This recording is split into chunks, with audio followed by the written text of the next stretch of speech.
For the reasons above, I decline the request by counsel for the defense to impose a fine alone. The reasons for this is as follows.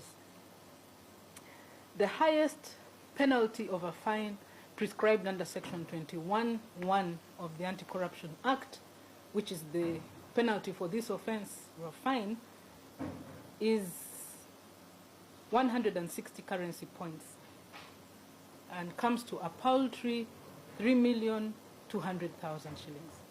By all standards, that amount is inadequate,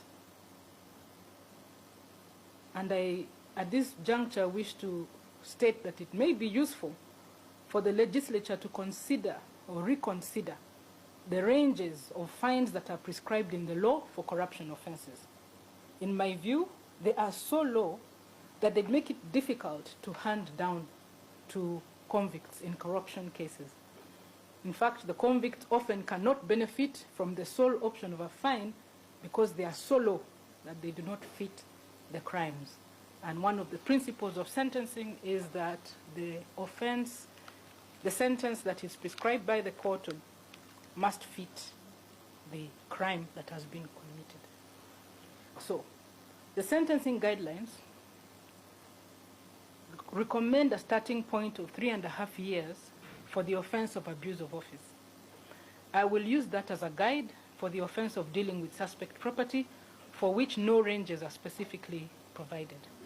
Now, since the aggravating factors outweigh the mitigating factors, and since I have already said I cannot render a sentence of a fine alone, I can only move upward from the starting range, which is 3.5 years. I'm of the view that the 5 years prayed for by the state is on the high side, considering that the iron sheets eventually were recovered, though they are no longer new and had been kept somewhere in a certain state. The missing iron sheets have been paid for, and the convict is remorseful. Also, the fact that there was a lack of premeditation. I therefore find that a sentence of 4 years imprisonment is suitable in the circumstances of this case.